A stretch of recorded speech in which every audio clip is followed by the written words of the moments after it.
marches à belle allure, avec régularité, endurance, groupées de jour et parfois de nuit. Ce sont les fans de marche au Dax et c'est le sujet de notre émission. Bienvenue dans l'air de rien.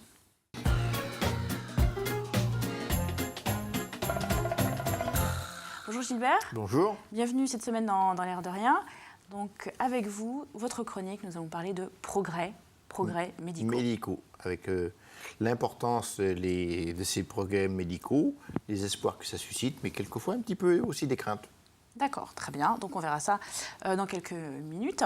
Avant cela, nous accueillons donc deux invités cette semaine, donc deux marcheurs, deux randonneurs de marche au Dax. On va comprendre pourquoi et qu'est-ce que c'est que cette marche au Dax. Alors je vous présente Guy Morel, vous êtes président de Rando Dax Pays de la Loire. Tout à fait. Donc, qui fédère 35 clubs, c'est ça, Oui.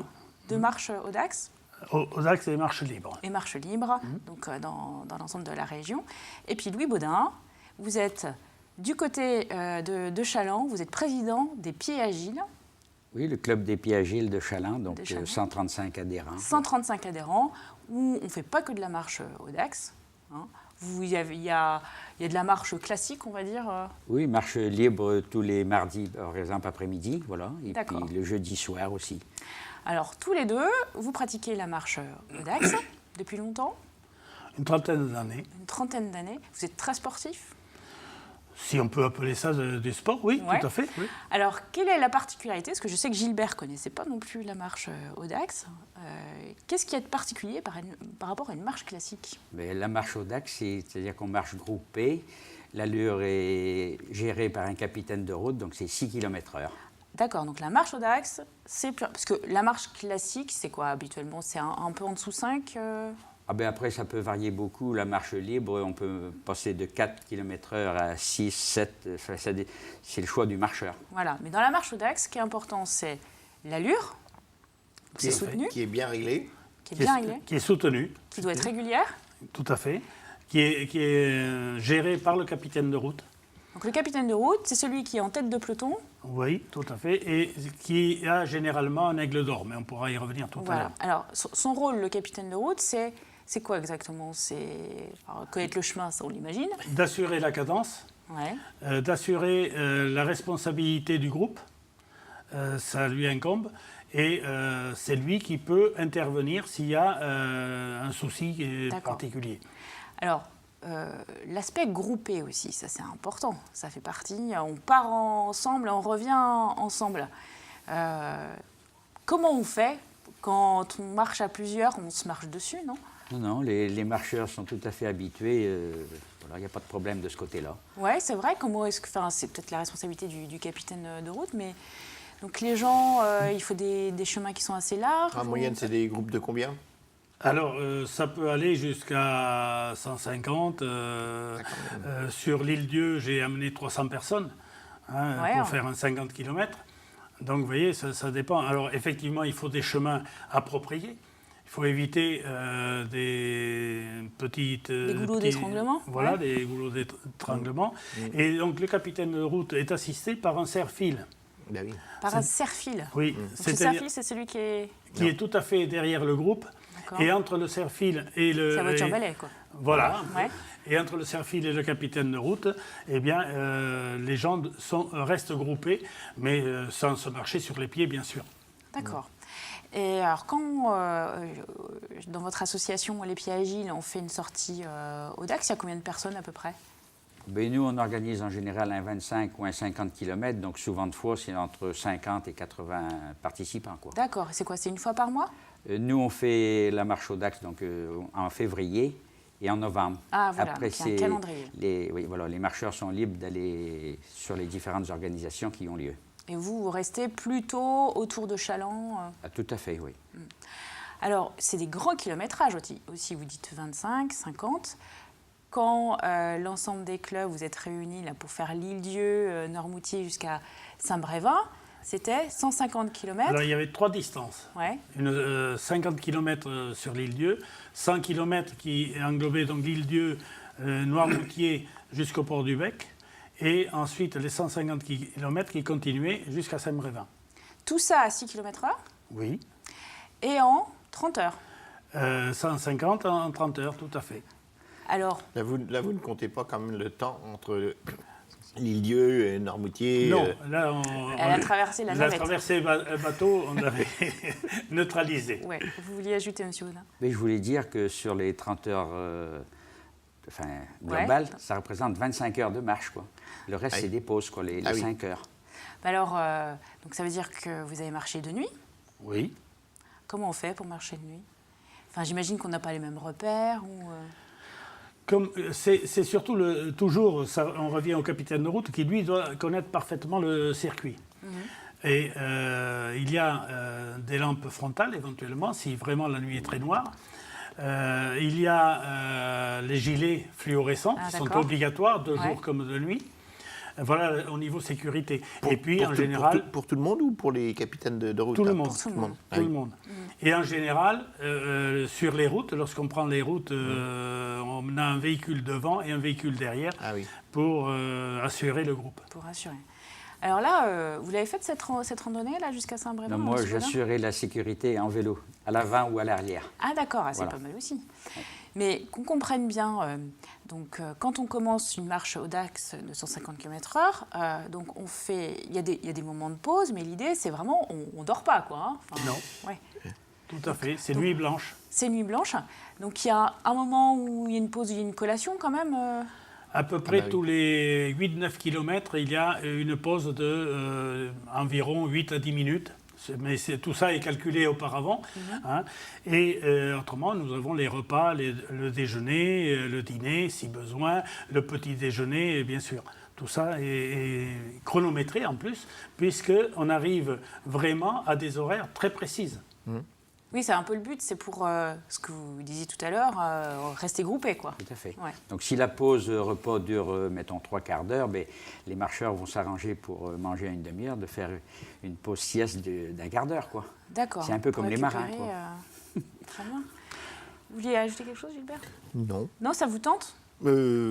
50 km, ça va être dur. Là. Mais on peut commencer par 25. Il faut s'entraîner. Hein. Alors, 25, c'est possible. Commencez donc par marcher vers votre chronique.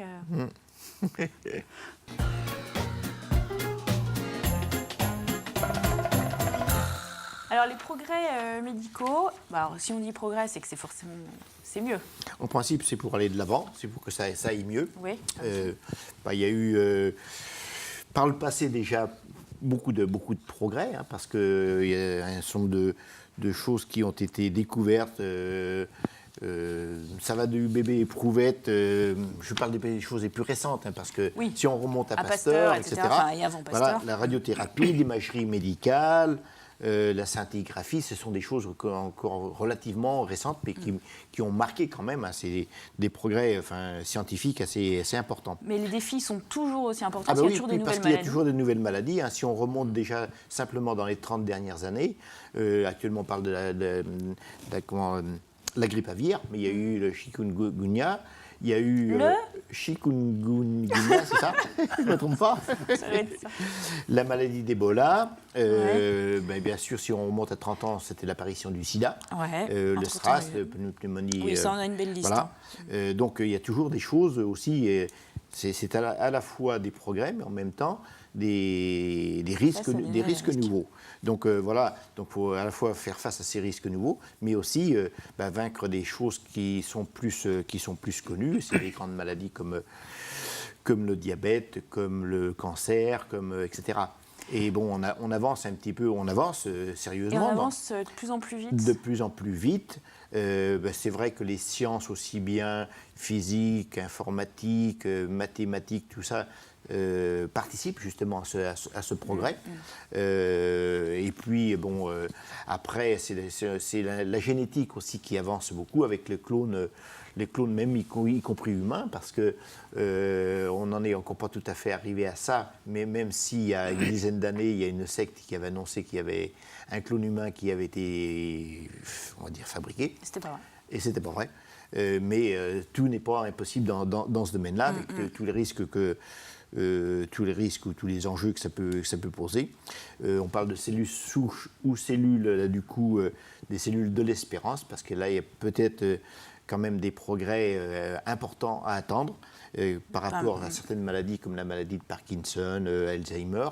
On peut s'attendre effectivement peut-être à des progrès intéressant et important. Voilà, la thérapie génique également. On entend beaucoup parler de la thérapie génique. Oui, oui. Alors là, on commence à frôler un petit peu aussi des choses un petit peu plus peut-être délicates. Hein. Parce que jusqu'où ça peut... C'est à la fois prometteur, mais en même temps incertain. Puis jusqu'où ça peut aller. En termes d'éthique. Voilà, en termes d'éthique notamment. Et puis après, il y a tout ce qui est, je dirais, les impressions en 3D ou les dépistages précoces, où on peut espérer également des progrès et que ça puisse rendre service à la population. Alors c'est forcément bien d'avoir des réponses a priori, médicales. Quand on dit... ce qui est caractéristique, c'est l'espérance de vie. On ne peut que se réjouir de cette espérance de vie qui a augmenté. Quand on parle également à des gens qui sont atteints du diabète, du cancer, etc., et qu'on parle de risque de l'avancée de la science, ils disent non, évidemment, ils sont pour l'avancée de la science, pour que ça puisse résoudre leurs problèmes. Ceci dit, globalement, au niveau de la société, on n'est pas à l'abri de risques par rapport justement à tous les problèmes génétiques, parce qu'on pourrait demain imaginer que des gens puissent vivre à 150 ans ou voire plus que ça. Le clonage, on en a un tout petit peu parlé. Faut savoir aussi que ces progrès ne sont pas forcément accessibles à toute la population.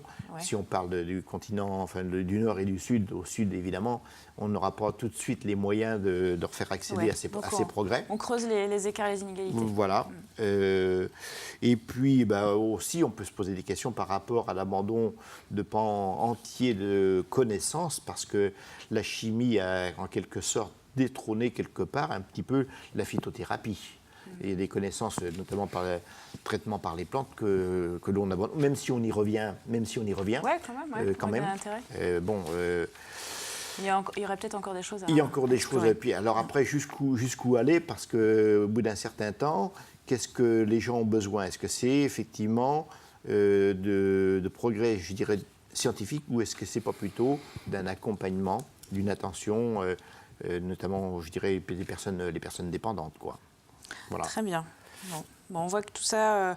il n'y a pas une réponse. Il faut vigilance et questionnement. Voilà. Très bien. Merci Gilbert. On retourne à la marche Audax, donc cette marche qui se pratique groupée, à un rythme soutenu. C'est dans une bonne ambiance, ou l'idée c'est quand même, on est ensemble, mais c'est de respecter le timing et... C'est une ambiance conviviale. Oui, quand même, on peut parler ou... Ah ben oui, on peut parler, on peut chanter, on peut... Oui, il faut absolument que ce soit convivial. C'est familial, en plus. Et puis c'est des copains qui se retrouvent, des copains, des copines. Il y a en général un tiers de femmes et 2 tiers d'hommes dans un groupe. Mais c'est plutôt alors, des retraités ou des gens qui sont... À partir de 40 ans. Bon, quelques jeunes avant, mais disons qu'à partir de la quarantaine, plus facilement. Parce que, notamment pour les dames, il est difficile de faire la vie de famille. Et puis, vu la longueur du temps que l'on prend pour ces marches. Est-ce qu'il y a des contre-indications? Est-ce que ça s'adresse quand même à déjà des bons marcheurs? Disons, il n'y a pas de conditions particulières. Si on est en bonne santé... Des bonnes chaussures? Des bonnes chaussures, oui. Évidemment, il ne faut pas les acheter la veille, mais bon, vaut mieux qu'elles soient... Voilà. D'accord. Une petite précaution, surtout pour les grandes marches, à partir de 100 km, un certificat médical de validité d'1 an est obligatoire. Alors, parce que là, quand on fait partie d'un des 35 clubs de Pays de la Loire ou celui de Challans, donc on peut faire des marches dans le coin, donc 25, 50, mais ça peut vous emmener à voyager. On peut faire partir à l'autre bout de la France, faire une grande marche. Par exemple, il y a des marcheurs qui vont aller faire le 100 km de Vassivière. Après, tu en connais d'autres. Alors là, vous abordez un autre créneau qui est l'UAF. L'Union des Audax français, qui, elle, est propriétaire de la marque Audax. D'accord. Alors, marque Audax au niveau de la marche, le vélo, le kayak, le ski et... Oui, il n'y a pas que la marche. J'en oublie un. Natation. Et natation. Voilà. D'accord. Et donc là, quand on participe à ces marches, on peut avoir un brevet, c'est ça? Tout à fait. On a un brevet qui, en fonction de la licence qui a été retenue, pour laquelle on s'est inscrit au départ. Ouais. Et ça donne droit après à des aigles que l'on appelle, c'est-à-dire qu'au bout de 1950 km, par exemple, on a un aigle d'or, que l'on appelle. Ah d'accord, c'est en fonction des kilomètres qu'on a...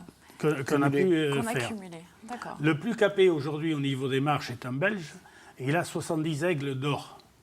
Donc 70 fois 2000 km, quoi. Voilà. Alors, et vous en êtes où? Moi, je suis à 10 aigles d'or. C'est pas mal. C'est quand même pas mal. Oui, c'est pas D'accord. mal. Et Monsieur Baudin, non, c'est pas les aigles qui vous rien, intéressent. moi, parce que c'est plutôt 25-50 km, voilà, j'ai fait plus. Et puis vous faites le vélo pour accompagner.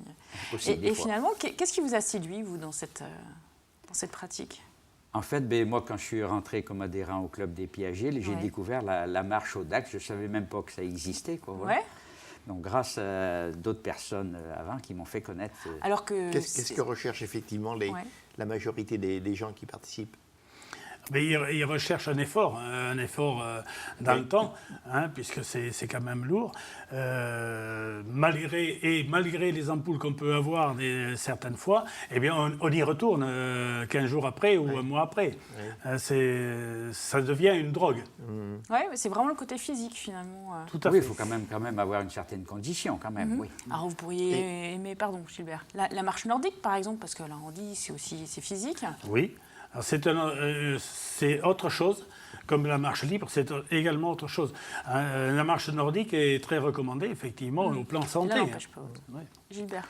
Vous avez vos propres manifestations, ou bien est-ce que vous vous intégrez dans d'autres manifestations qui existent? Je ne sais pas si ça existe toujours, Nantes-Montaigu, ou d'autres circuits qui sont déjà organisés. Est-ce que vous intégrez dans ce qui existe déjà? Alors là, vous abordez effectivement les marches dites libres, oui. Nantes-Montaigu, Rezé-Pornic, qui ont existé, qui n'existent plus malheureusement. Mais aujourd'hui, vous avez pratiquement dans toutes les communes des associations qui font des petites marches le dimanche, qui varient de 4 km à une quinzaine ou 20 km. Et là, c'est tout à fait convivial. En une matinée, on a fait son parcours. Alors que vous m'expliquez en préparant l'émission que la marche au Dax aussi nécessite que le circuit soit approprié. Le circuit doit être approprié, reconnu. On le reconnaît généralement en vélo, on le reconnaît ensuite à pied, de façon à être certain du parcours. Et en même temps, des lieux où on passe, de façon à voir... Puisqu'on est groupé. Et que parfois, on passe de nuit. Vous allez aussi bien dans les Alpes mancelles que dans le Haut-Bocage vendéen. Oui, tout à fait. Aujourd'hui, l'UAF crée un calendrier national, voire international, puisqu'on a les Belges qui participent aussi énormément dans ces marches au Dax. On a des Allemands, on a eu l'Italie. Je ne vais pas aller vers le Brésil, mais il y a également un club au Brésil. Donc, vous voyez, c'est quand même assez international. Et en Vendée, pardon. Si je raisonnais, c'était par rapport au relief. Si je disais les Alpes mancelles ou vous allez, ne serait-ce qu'en Vendée, aux Herbiers, vous avez un parcours qui est dit difficile et qui en réalité ne l'est pas tant que ça, parce que plutôt que de marcher toujours à plat, on monte, on descend, et ce n'est pas les mêmes muscles qui travaillent, et on se fatigue moins. Oui, enfin, c'est les 10 aigles qui disent ça. Alors que du côté de Chalambe, ils vont dire c'est toujours plat. Bah oui. Non, c'est pas trop Rangaine, on arrive... Non. Et alors, à Châlons, les Pieds Agiles, vous pratiquez la marche au Dax. Le club des Herbiers? Oui. Aussi. Il y a aussi les marcheurs de la vie au Fenouillet. D'accord. Après, on peut aller sur le site Randodax Pays de la Loire. Il y a la liste de toutes les Tout à fait. Je crois qu'une des prochaines aux Herbiers en février. Donc on peut venir comme ça tester. Quelqu'un qui n'aurait pratiqué, on peut se présenter ou appeler l'association. Le mieux d'abord, c'est de s'inscrire, parce que pour préparer les collations, tout ça, donc il vaut mieux savoir le nombre de marcheurs que l'on a. Sûr. Mais bon, n'importe qui peut venir s'essayer à un 25 km. Après, en fonction, s'il a aimé, il évolue en fonction en distance. Oui. Après, il faut être adhérent à l'association, j'imagine. Ce n'est pas une obligation. C'est préférable, parce que comme ça, on a toutes les informations au fur et à mesure. Mais on a aujourd'hui beaucoup de gens qui ne sont pas affiliés à un club, qui viennent dans nos organisations.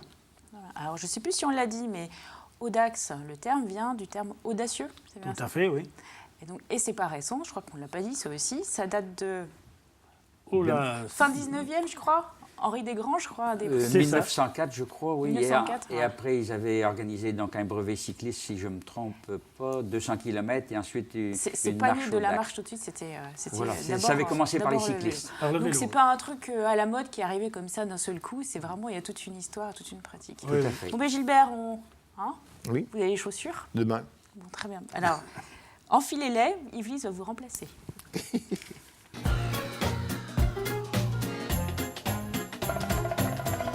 C'est la magie de la télé. Gilbert est parti, Yvelis est apparu. Bonjour messieurs. Bonjour. Alors, avec vous, 2 ouvrages qui s'adressent aux gens qui voudraient perfectionner leur pratique de la photo numérique. Oui, parce qu'on fait la photo, les appareils photo numériques ont facilité l'accès à tous à la photo. On n'a plus de complexe, on fait 50 000 photos, on en élimine 30 000 et puis il en reste 20 000 dans l'appareil, on ne sait pas. Mais on ne fait pas forcément des bonnes photos pour autant. Donc c'est intéressant, moi je pense que c'est intéressant de reprendre les bases, de reprendre les principes de base et de se dire, voilà, on a 2 ouvrages qui viennent de sortir qui vont vous expliquer un petit peu comment on va éviter de rater. On va éviter de rater les photos pour pouvoir les éliminer. On va garder que le bon et tant qu'à faire que ce soit bien ou mieux du premier coup ou du deuxième coup. Parce qu'il y a beaucoup de gens qui, avec les photos numériques, sont mis à faire beaucoup de photos, mais sans avoir de repères. Sans intérêt, et puis sans savoir forcément maîtriser aussi l'appareil. J'ai l'impression aussi qu'on fait beaucoup trop de photos. Mais moi, je ne suis pas trop photo, donc... Ah bon, ben voilà, bon, ce sera pas bon. Eh ben, alors, pour commencer, si jamais vous voulez vous y mettre, moi, je vous propose de commencer, de feuilleter ce cours de photos en 20 semaines chrono. C'est celui-là. Voilà, c'est celui-là, le premier. Donc, c'est un opus collectif signé par 4 photographes anglo-saxons. Donc, il y a David Taylor, Tracy Hallett, Paul Love et Paul Sander, chacun dans sa spécialité ayant plutôt un aspect bien technique. L'un va faire plutôt de la macro, l'autre plutôt des paysages. Donc chacun a, dans son domaine de prédilection, a donné ses conseils. Et surtout, ce qui est intéressant, c'est que chaque point abordé, il y a une vingtaine de points, donc 20 semaines, puisqu'on met 20 semaines pour progresser à son rythme. Ah oui, par semaine, d'accord. Donc on maîtrise la technique, on maîtrise tous les savoir-faire. On débute toujours le test, le chapitre par un test d'évaluation, savoir un petit peu où on se situe personnellement. Puis on fait un petit peu une fois qu'on a vu un petit peu la mise au point sur ses propres connaissances, eh ben, on va aborder la technique plus exactement. Progresser. Voilà, progresser. Et puis on va mettre en pratique ce qu'on vient d'apprendre. Et après on évalue. C'est ça le principe. On évalue les résultats. C'est vraiment un pas à pas. C'est vraiment un pas à pas. C'est très richement illustré. Moi je le recommande parce qu'il est abordable vraiment par tout le monde. Alors, et ça coûte Alors, celui-ci, il coûte... C'est les éditions Duno. Alors, c'est les éditions Duno, il coûte 29,90 €. Il compte 360 pages. Donc, c'est assez complet, très vraiment... Puis on n'est peut-être pas obligé de commencer par la première semaine, on peut y aller... Alors, moi, je recommande quand même, au début, au moins, de commencer par la première semaine. Il aborde des points tels que faire ses prises de vue en grand angle, travailler les gros plans, par exemple, ce n'est pas des choses qu'on fait forcément tout le temps. Deuxième ouvrage, Chris Gatcombe, qui est aussi photographe, qui fait sa petite encyclopédie de la photo numérique. Et je pense que c'est intéressant ça reprend les bases avec l'appareil lui-même, que vous ayez un appareil photo bridge, compact ou réflexe. Donc déjà, ça représente toutes les différences. Les accessoires aussi, on est plus dans le matériel, l'équipement, avec comment bien se servir d'un pied, d'un réflecteur, du flash, d'un objectif macro si on veut aller plus loin. Mais c'est vraiment pour le débutant. On commence par la base et on évolue. C'est pareil. Mais je le trouverais un petit peu plus technique. Voilà, on apprend beaucoup de choses sur les façons est-ce qu'on doit mettre la priorité à vitesse, le réglage lumière, donc là, on a envie d'explorer un peu Voilà, on va plus travailler sur l'appareil. Comprendre l'appareil, d'accord. Celui-ci coûte un petit peu moins cher, il est à 19,90 €. C'est édition Erol. Et il est vraiment adapté aux débutants. Et il est aussi très richement illustré, pardon. Voilà. Vous pouvez jeter un œil. Il y a aussi des chapitres et moi je les recommande tous les deux, ils sont complémentaires. C'est aussi du pas à pas, il y a beaucoup de photos pour comprendre... Mais avant de se lancer à faire de la photo, il y a le choix de l'appareil. Ah oui, alors ça, par contre... alors ça, c'est une autre émission, monsieur. C'est vrai, vous n'avez pas tort, c'est vrai. Moi, je recommande, puisqu'on est en période d'étrenne, début janvier, vous pouvez faire encore des cadeaux. Très bien, merci Yves pour ces 2 idées en photo. Merci Guy Morel, merci Louis Baudin de nous avoir parlé de cette marche audax avec... endurance, groupée, donc c'est solidaire, ça se passe dans la convivialité. Donc on invite à aller sur le site des Pieds Agiles de Chaland et sur le site Randodax Pays de la Loire. On peut retrouver des explications, il y a des photos, des dates aussi si on veut faire les curieux et tester avec vous ce mode de marche. Tout à fait. Très bon début d'année à vous. Merci beaucoup. Merci. Au plaisir. Et ils sont vraiment synchrones. Comme la marche. Ah ben oui, exactement. Vous avez le bon timing, ils ont l'habitude. Mais on vous invite à nous rejoindre. Hein. Ah mais oui, mais avec Gilbert, on a dit promis qu'on faut d'abord qu'ils achètent les chaussures. Oui. Faut acheter les chaussures et pas la veille, ça j'ai bien noté. Mais on commencera la marche 2 jours avant de s'aventurer de nuit. Et on termine aussi avec les unes du magazine Racine du mois de janvier pour bien démarrer cette nouvelle année 2017. À très bientôt. Très bientôt. Merci Evelyne. Merci. Merci, au revoir.